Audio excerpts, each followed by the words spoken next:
Puji Tuhan, haleluya. Hari ini kita merayakan kenaikan Tuhan Yesus ke sorga.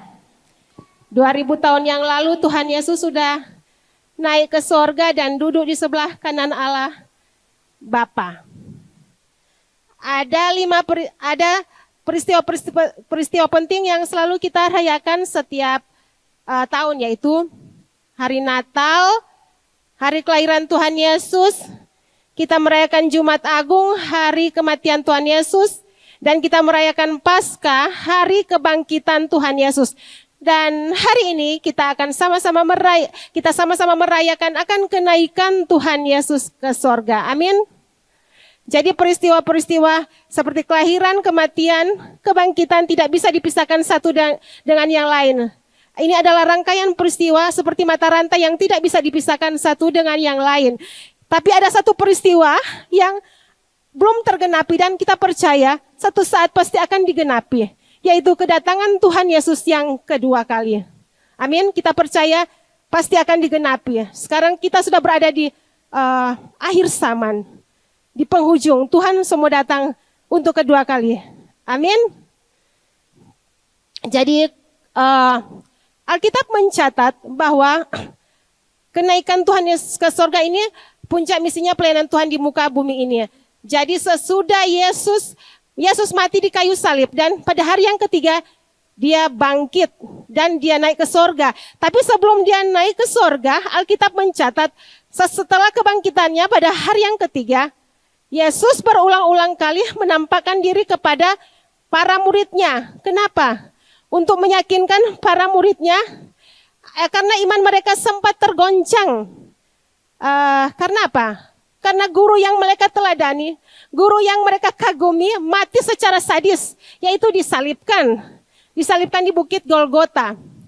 Makanya sebelum Tuhan Yesus naik ke sorga, selama 40 hari, Tuhan Yesus ini menampakkan diri, bahkan bukan hanya menampakkan diri, tapi dia juga berdialog, dia juga makan bersama dengan murid-muridnya. Amin. Dan sebelum dia naik ke sorga, dalam perjalanannya ke Bukit Zaitun di dekat Betania, Yesus berpesan bahwa murid-murid jangan meninggalkan Yerusalem. Kenapa? Untuk menantikan janji Bapa. Janji Bapa itu apa? Yaitu pencurahan Roh Kudus. Siapa yang rindu dipenuhi dengan Roh Kudus? Amin. Kita semua rindu dipenuhi dengan Roh Kudus. Amin. Jadi dalam Kisah Para Rasul 1 ayat 4 berkata, pada suatu hari ketika ia makan bersama-sama dengan mereka, ia melarang mereka meninggalkan Yerusalem dan menyuruh mereka tinggal di situ untuk menantikan janji Bapa. Yang demikian katanya, telah kamu dengar daripadaku.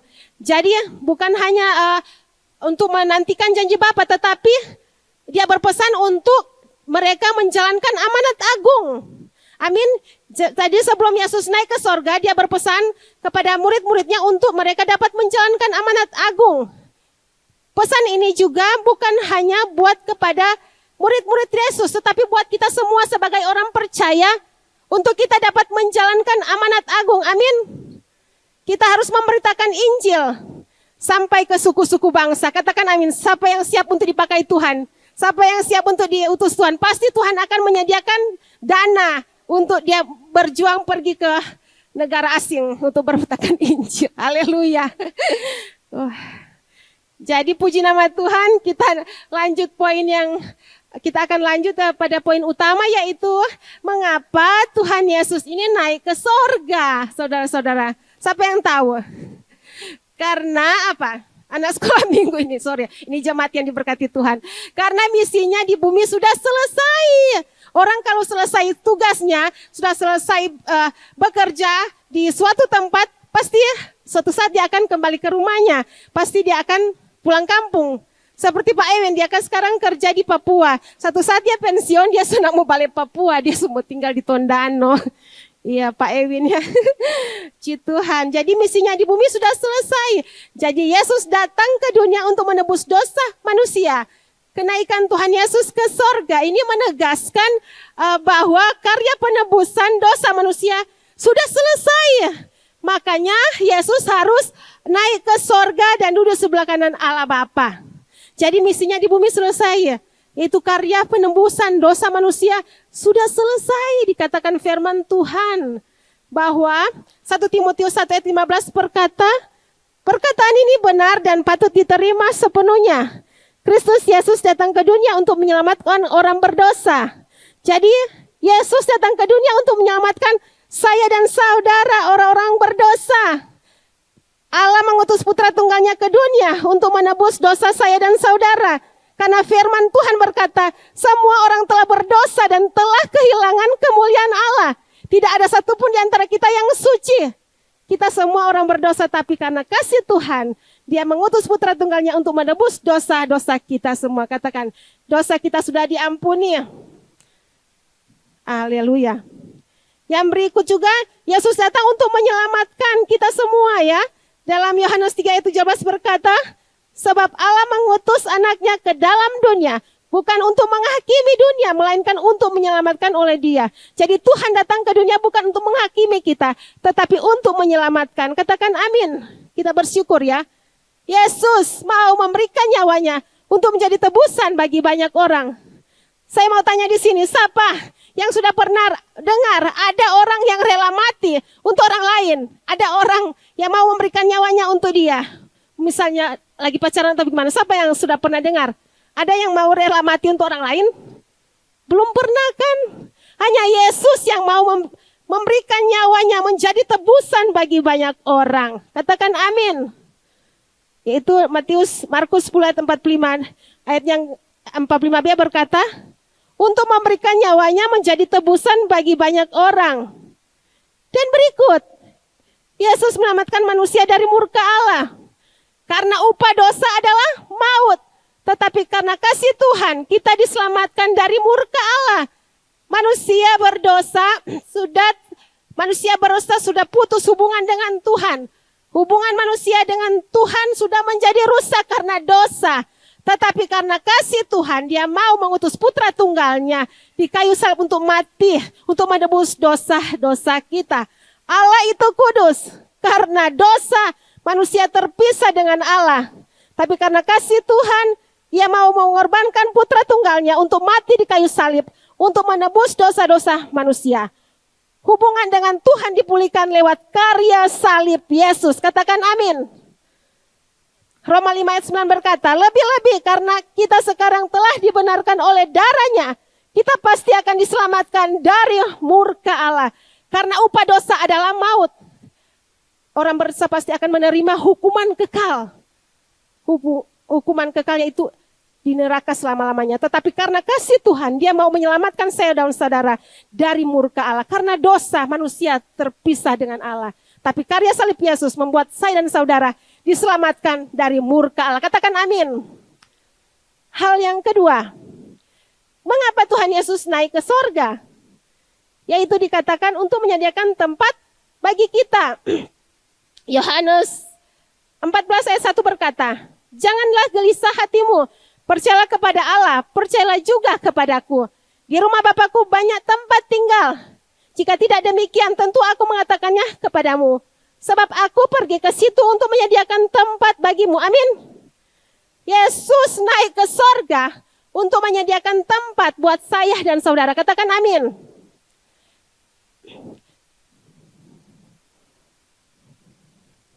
Hidup di bumi ini hanyalah sementara.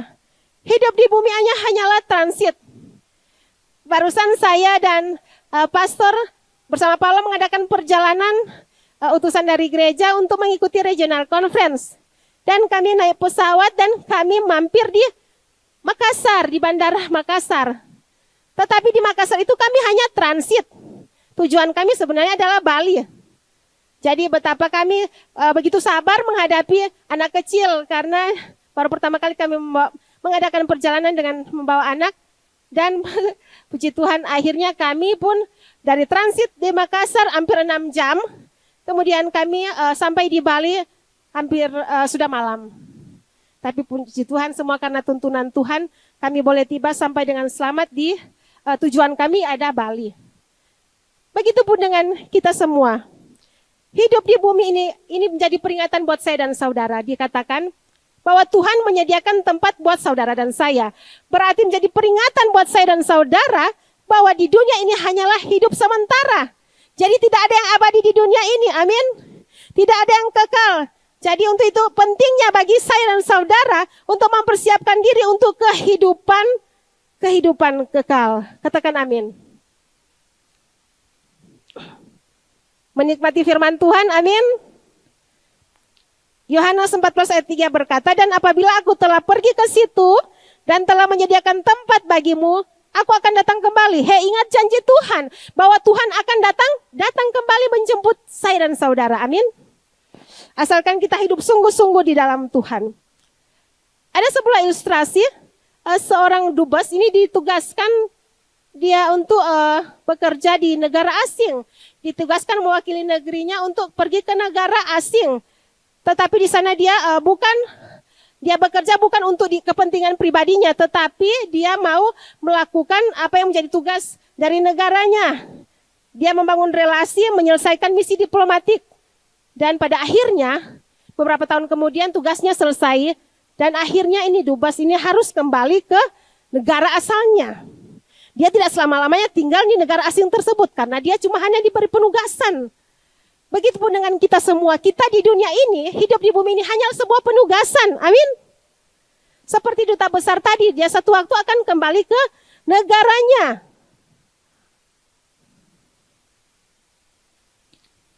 Yesus naik ke sorga, dia berjanji akan menyediakan tempat buat kita, orang yang percaya. Ini harus kita ingat, kita renungkan, bahwa kehidupan di dunia ini hanyalah sementara. Manusia itu hanya sama seperti uap, kita tahu uap. Uap kita lihat sebentar kita lihat, kemudian uapnya hilang. Hidup manusia itu juga seperti rumput, sebentar kelihatan lalu lenyap. Jadi kita ini di dunia ini hanyalah sementara. Hidup di dunia ini hanyalah sebuah penugasan sementara. Jadi mari kita ubah cara pandang kita. Cara berpikir kita untuk kita berfokus, bukan berfokus kepada apa yang ada di dunia ini. Apa yang akan saya bangun. Saya mau mencari uang sebanyak-banyaknya supaya saya jadi kaya raya. Mencari uang itu penting. Tetapi kalau fokus kita hanya terus mencari uang dan mencari uang dan mencari uang, tanpa kita lagi datang untuk beribadah kepada Tuhan, berarti kita sudah gagal fokus. Katakan kiri kanan, jangan gagal fokus. Jadi kita mau fokus untuk benar-benar jangan berfokus kepada apa yang di dunia ini, tetapi pada kekekalan. Katakan amin. Ada satu quote mengatakan dari George W. Truth berkata, mengetahui kehendak Tuhan adalah pengetahuan terbesar. Menemukan kehendak Tuhan adalah penemuan yang terbesar. Melakukan kehendak Tuhan adalah prestasi yang terbesar. Amin. Jadi perenungan buat saya dan saudara. Apakah kita selama ini sudah selaras dengan Tuhan? Tema gereja kita tahun ini ya. Line in Promise. Apa kita sudah selaras dengan janji Tuhan? Karakter kita lah yang akan memberikan janji-janji Tuhan itu akan tergenapi dalam kehidupan kita. Jadi perenungan buat saya dan saudara. Apakah kita sudah menemukan Tuhan? Apakah kita benar-benar sudah hidup di jalan Tuhan? Ataukah kita masih dua kaki ya? Hari Minggu ibadah. Hari Senin sampai Sabtu dunia dulu tak ada yang lihat. Dosa yang kita sembunyikan pasti itu akan ketahuan. Kita tidak akan sejahtera kalau kita melakukan sebuah dosa dan kita sembunyikan. Jadi benar-benar kita harus mengubah cara hidup kita. Saya bersyukur banyak hal yang Tuhan kerjakan dalam kehidupan saya pribadi, membuat saya sampai di titik ini. Semua karena kemurahan Tuhan. Dari hal-hal yang keliru yang pernah saya lakukan, akhirnya saya bertobat. Dan saya bersyukur saya ada di titik ini semua karena kemurahan Tuhan. Amin. Jadi kita benar-benar harus melakukan setiap kehendak Tuhan. 2 Korintus 5 ayat 1 berkata di dalam versi mudah dibaca. Kami tahu bahwa tubuh kita, tenda kediaman kita di bumi ini akan dibinasakan. Tetapi ketika hal itu terjadi, Allah sudah menyediakan rumah untuk tempat tinggal kita. Katakan, Allah sudah menyediakan rumah untuk tempat tinggal kita. Amin. Kita tidak selama-lamanya ada di bumi. Katakan kiri kanan, tidak selama-lamanya ada di bumi. Karena Tuhan sudah menyediakan tempat bagi kita. Katakan, rumah itu ada di sorga untuk selama-lamanya. Amin. Jadi karena kami tahu bahwa jika kemah tempat kediaman kita di bumi ini dibongkar, Allah telah menyediakan suatu tempat kediaman di sorga. Jadi kita di dunia ini hanyalah berkemah. Siapa selalu berkemah sini? Camping. Bercamping di pantai, berapa lama paling? 1 minggu? Atau 3 hari?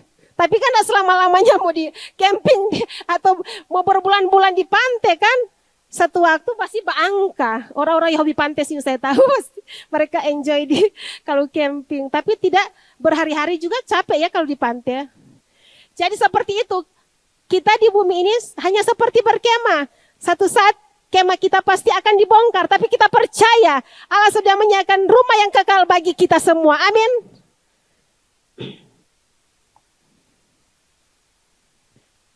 Filipi 3 ayat 10 berkata, karena kewargaan kita adalah di dalam sorga. Dan dari situ juga kita menantikan Tuhan Yesus sebagai juru selamat. Tanah air kita ada di sorga. Kita menunggu kedatangan juru selamat kita. Jadi dalam versi mudah dibaca katakan bahwa tanah air saya dan saudara itu ada di sorga. Kita warga kerajaan sorga, bukan di bumi. Jadi identitas kita ada di dalam kekekalan dan tanah air kita adalah di sorga. Katakan amin. Jadi jangan menaruh rasa aman sejati pada harta atau kenyamanan dunia. Kita harus menyadari semua hanya bersifat sementara. Harta kita bisa hilang. Bisa hilang ya. Uang itu bersayap. Kadang-kadang kita kelihatan banyak uang, tiba-tiba kita jadi susah. Kan bisa proses demi proses terjadi, kita bisa lagi di bawah di nol. Jadi itu yang tergantung kepada harta. Amin. Jabatan kita juga bisa tergantikan dengan orang lain. Jangan merasa di posisi aman. Nah, saya sudah jabatan tertinggi teratas. Ya, satu saat juga jabatan pasti sudah tergantikan oleh orang lain. Amin. Jadi kita benar-benar hanya harus menaruh pengharapan kepada Tuhan. Amin. Kita harus bijak dalam menjalani kehidupan kita. Kalau dulunya kehidupan kita ugal-ugalan, nakal, ya bertobatlah. Dan firman Tuhan bilang, harus jadi bijaksana untuk hidup. Kepergunakan waktu yang ada karena hari-hari ini adalah jahat. Amin. Jadi benar-benar hidup kita harus bijaksana. Kalau Tuhan coba ketuk pintu dan bilang, ya bantu akan ke sana lagi susah. Jangan keraskan hati. Kita harus melakukan yang terbaik untuk Tuhan. Kalau Tuhan mau suruh orang bermurah hati, jadilah orang yang bermurah hati. Kalau Tuhan menyuruh ampuni itu orang itu berkesalahan, datang pada orang itu. Memang berat sih, dia bikin salah, kita harus minta ampun, kita harus minta maaf. Itulah anak Tuhan. Kita harus mencontohkannya yang baik kepada orang lain. Jangan menyimpan kepahitan. Amin. Siapa yang masih ada kepahitan di sini? Jangan menyimpan akar pahit. Pergunakan waktu yang ada karena hari-hari ini adalah jahat. Langit dan bumi akan berlalu, tetapi perkataan Tuhan tidak akan berlalu. Karena semua yang ada di dunia ini hanyalah sementara. Tidak ada yang kekal. Jadi benar-benar Tuhan pergunakan hidup kita sebaik-baiknya. Karena itu perhatikanlah dengan seksama bagaimana kamu hidup.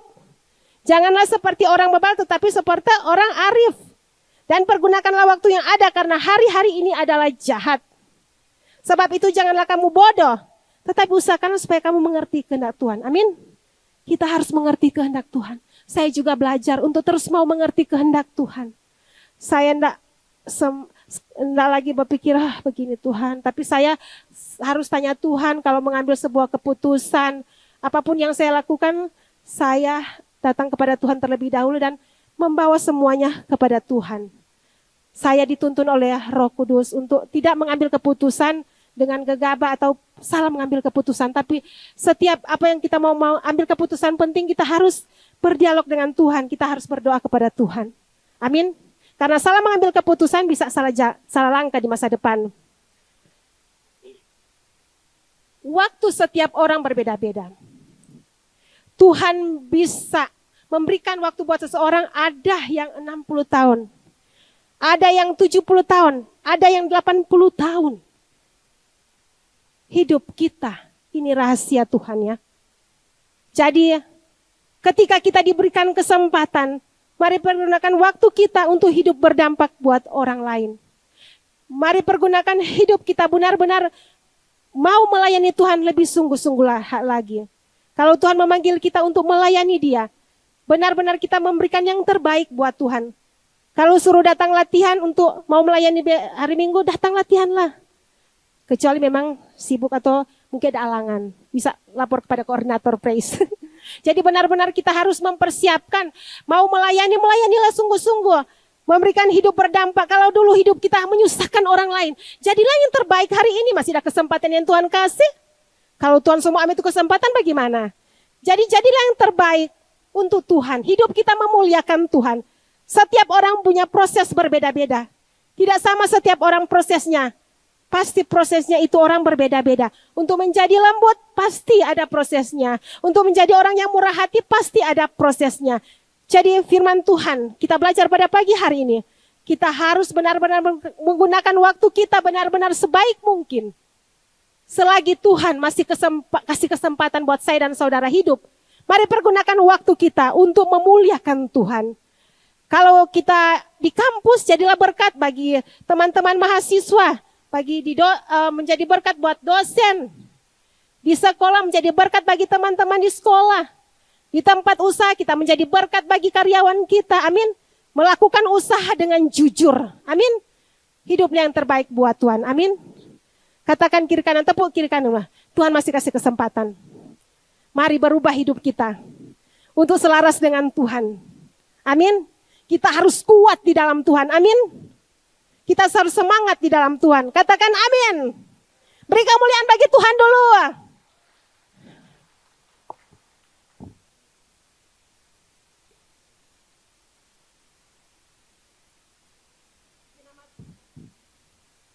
Puji nama Tuhan. Yesus naik ke sorga untuk menyediakan tempat bagi kita. Yang berikut.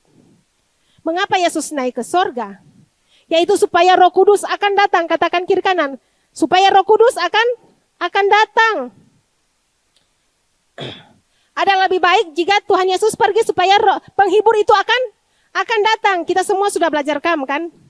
Roh Kudus itu adalah pribadi. Roh Kudus itu adalah Allah sendiri. Dia adalah kekal. Amin. Kita lihat dulu Roh Kudus ya. Jadi Roh Kudus adalah Allah sendiri, Ia kekal. Ia maha hadir, omnipresent, mengetahui segalanya, omniscience, dan Dia maha kuasa, omnipotent. Amin. Siapa yang rindu dipenuhi Roh Kudus pagi hari ini? Angkat tangan. Amin.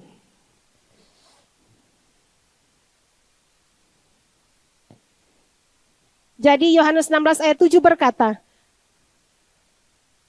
Yohanes 16 ayat 7 berkata, namun benar yang kukatakan ini kepadamu, adalah lebih berguna bagi kamu jika aku pergi. Sebab jikalau aku tidak pergi, penghibur itu tidak akan datang. Jadi adalah lebih berguna jika Tuhan Yesus naik ke sorga supaya penghibur itu akan datang. Kita kan senang ya, kalau ada penolong yang lain yang akan Tuhan kirim, yang akan menuntun kehidupan kita. Amin. Kita ini ada Roh Kudus tinggal di dalam hati kita. Amin. Jadi ayat 7 berkata, namun benar yang kukatakan ini kepadamu adalah lebih berguna bagi kamu jika aku pergi. Sebab jikalau aku tidak pergi, penghibur itu tidak akan datang kepadamu. Tetapi jikalau aku pergi, aku akan mengutus dia kepadamu. Dan kalau ia datang, ia akan menginsafkan dunia akan dosa, kebenaran dan penghakiman. Sampai situ dulu. Jadi kalau saya dan saudara ini punya Roh Kudus, Dia akan menyadarkan kita akan dosa. Mengisafkan akan dosa. Roh Kudus tidak akan nyaman tinggal di rumah ini kalau ada dosa yang disembunyikan. Amin. Roh Kudus akan menyadarkan kita akan dosa. Seperti seorang anak kecil yang paginya dia berbuat salah. Dia nanti malam dia mengaku kepada mamanya, "Mama, papa saya berbohong tadi pagi. Saya melakukan kesalahan." Itu pekerjaan Roh Kudus. Roh Kudus ingatkan anak ini untuk mau mengakui kesalahannya. Jadi Roh Kudus itu datang untuk menginsafkan dunia akan dosa, kebenaran, dan penghakiman. mengisahkan akan kebenaran. Kebenaran adalah Yesus. Yesus Kristus adalah kebenaran. Yesus Kristus adalah jalan kebenaran dan hidup. Amin. Akan penghakiman karena penguasa dunia ini akan dihukum. Amin. Inilah karya Roh Kudus ya. Roh Kudus akan datang yaitu untuk mengisahkan dunia akan dosa. Menuntun kita dalam kebenaran. Jadi dia juga akan mengatakan untuk penghakiman karena penguasa dunia ini telah dihukum. Masih banyak hal yang kukatakan kepadamu, tetapi sekarang kamu belum dapat menanggungnya. Tetapi apabila ia datang, yaitu roh kebenaran, ia akan memimpin kamu ke dalam seluruh kebenaran. Sebab ia tidak dapat berkata-kata dari dirinya sendiri. Jadi Roh Kudus akan menuntun kita dalam seluruh kebenaran. Amin. Luar biasa ya. Jadi Yesus berjanji, ia akan datang kepada kita melalui Roh Kudus. Ia berkata bahwa Roh Kudus mewakili dirinya dan bertindak atas namanya. Dalam pesannya yang terakhir kepada murid-muridnya, sebelum penyalipannya, Yesus mengajarkan tentang kedatangan Roh Kudus dan pelayanannya. Kita bisa baca di rumah ya, Yohanes 16 ayat 7 sampai 15. Jadi inilah kita bersyukur ya kalau Yesus naik ke sorga supaya Roh Kudus itu akan dicurahkan bagi saya dan saudara. Amin. Jadi Roh Kudus itu adalah pribadi yang nyata. Roh Kudus adalah penolong parakletos, artinya penolong, penghibur dan pengantara. Yaitu seorang yang berjalan di samping kita, itulah Roh Kudus. Dia memberikan semangat, instruksi yang dibutuhkan untuk mengajar. Roh Kudus dalam terjemahan lain adalah advokat sebagai pembela. Ada Pak Tito sini ya, di bagian hukum tahu advokat pembela. Jadi Roh Kudus adalah Allah. Dia kekal maha hadir, saya sudah bilang tadi, omnipresent, mengerti segala sesuatu, omniscient dan maha kuasa omnipotent. Roh Kudus akan mengimpartasikan hikmat Allah di dalam hati kita. Mari kita lihat firman Tuhan di dalam Efesus 1 ayat 17 berkata, mari kita baca bersama-sama. Efesus 1 ayat 17 sampai 18. Mari kita baca bersama-sama. 3, 2, 1.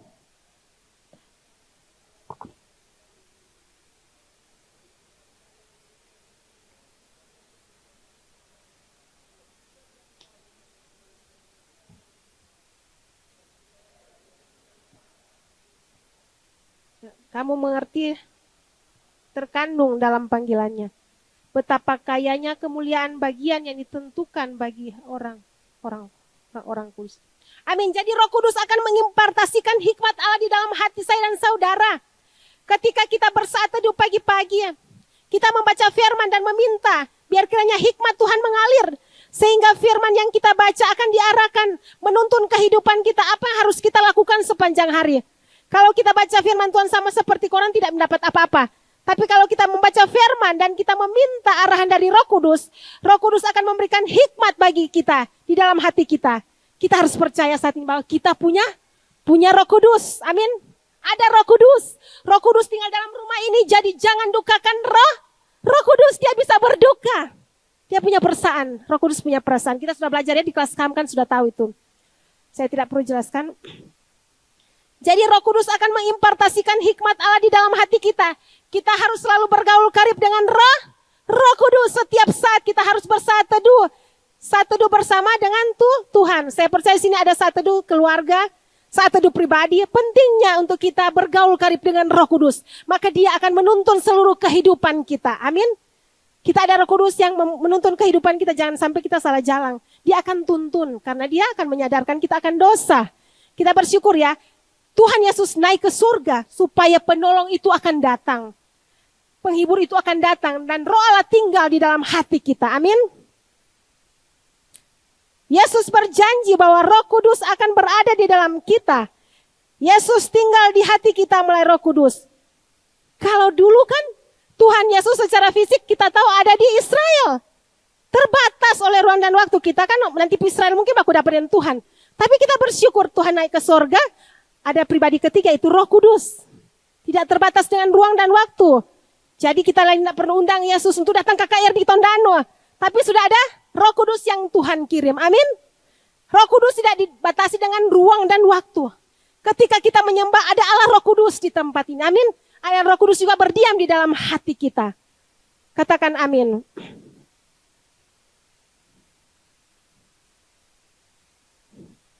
Next. Dalam Kisah Para Rasul 1 ayat 8 berkata, tetapi kamu akan menerima kuasa kalau Roh Kudus turun ke atas kamu. Dan kamu akan menjadi saksiku di Yerusalem dan di seluruh Yudea dan Samaria dan sampai ke ujung bumi. Ketika kita dipenuhi dengan Roh Kudus, kita punya keberanian untuk bersaksi. Saya dulu orangnya pemalu, tidak bisa apa-apa. Tetapi ketika saya dipenuhi Roh Kudus, saya bisa bernyanyi. Saya juga dulu tahu menyanyi. Tapi kalau kita sudah dipenuhi Roh Kudus, dari tahu menyanyi bisa tahu menyanyi. Amin. Kalau kita dipenuhi dengan Roh Kudus, bahwa dikatakan kita akan diberikan keberanian, diberikan kuasa untuk bersaksi. Amin. Siapa yang rindu dipakai Tuhan? Rindu dipenuhi dengan Roh Kudus. Ya. Kita menjadi saksi Tuhan dulu, Tuhan pakai kita di lingkungan keluarga kita. Dari Samaria kita menjadi berkat bagi keluarga kita. Kita boleh menjadi saksi bagi keluarga kita bahwa kita sudah, ketika kita dipenuhi dengan Roh Kudus, maka kita bisa bersaksi bagi keluarga kita. Kita menjadi saksi di komunitas kita. Menjadi saksi benar-benar di lingkungan kita berada. Orang akan melihat dia sudah berbeda karena hidupnya sudah dipenuhi dengan Roh Kudus. Untuk dipenuhi dengan Roh Kudus kita harus membuka hati kita untuk kita mau dipenuhi dengan Roh Kudus. Tanggal 24 Pastor Yoksin akan menjelaskan lebih detail tentang Roh Kudus. Jadi ingat ya, tanggal 24, ibadah tanggal 24 tentang Roh Kudus. Amin. Dalam Kisah Para Rasul 2 ayat 14 berkata, ayat terakhir, maka bangkitlah Petrus berdiri dengan 11 rasul itu. Dan dengan suaranya yang berkata kepada mereka, hai kamu orang Yahudi, dan kamu semua yang tinggal di Yerusalem, ketahuilah dan camkanlah perkataanku ini. Kita semua sudah tahu siapa Petrus itu. Petrus itu karena ketakutan dia menyangkal Tuhan sebanyak 3 kali. Tetapi karena dia dipenuhi dengan Roh Kudus, dia bisa dipakai Tuhan, dia bisa berkhotbah. Dan ada berapa orang yang bertobat? Siapa tahu? 3.000 orang ini jadi percaya Tuhan Yesus. 3.000 orang bertobat. Karena apa? Dia dipenuhi dengan Roh Kudus sehingga memberikan dia keberanian untuk berkhotbah, membuat 3.000 orang bertobat. Luar biasa seorang Petrus ya, seorang yang menyangkal Tuhan, tapi karena ketika dia dipenuhi dengan Roh Kudus, dia bisa berkhotbah di 3.000 orang yang menjadi percaya kepada Yesus. Amin ya saudara-saudara. Saya percaya Roh Kudus yang akan menerjemahkan setiap firman pada pagi hari ini. Saya percaya Roh Kudus yang sudah tinggal di dalam hati kita akan menuntun kehidupan kita. Amin. Jadi kita percaya dan yakin bahwa Yesus naik ke sorga dan Roh Kudus tinggal, yang mengirimkan Roh Kudus tinggal di dalam kita dan diam di dalam kita. Amin. Jadi kenaikan Tuhan Yesus ke sorga supaya Roh Kudus akan datang. Roh Kudus adalah pribadi, ia adalah Allah dan Roh Allah sendiri. Hari ini kita setelah sama-sama belajar kebenaran firman Tuhan, yaitu tentang kenaikan Tuhan Yesus ke sorga. Yang pertama adalah kenapa Tuhan Yesus naik ke sorga? Karena misinya di bumi sudah selesai. Dan yang kedua adalah Yesus naik ke sorga untuk menyediakan tempat buat saudara dan saya.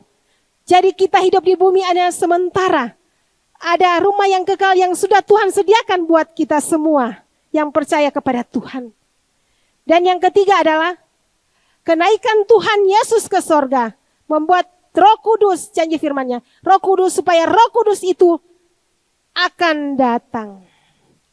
Tuhan Yesus memberkati kita semua. Happy Ascension Day.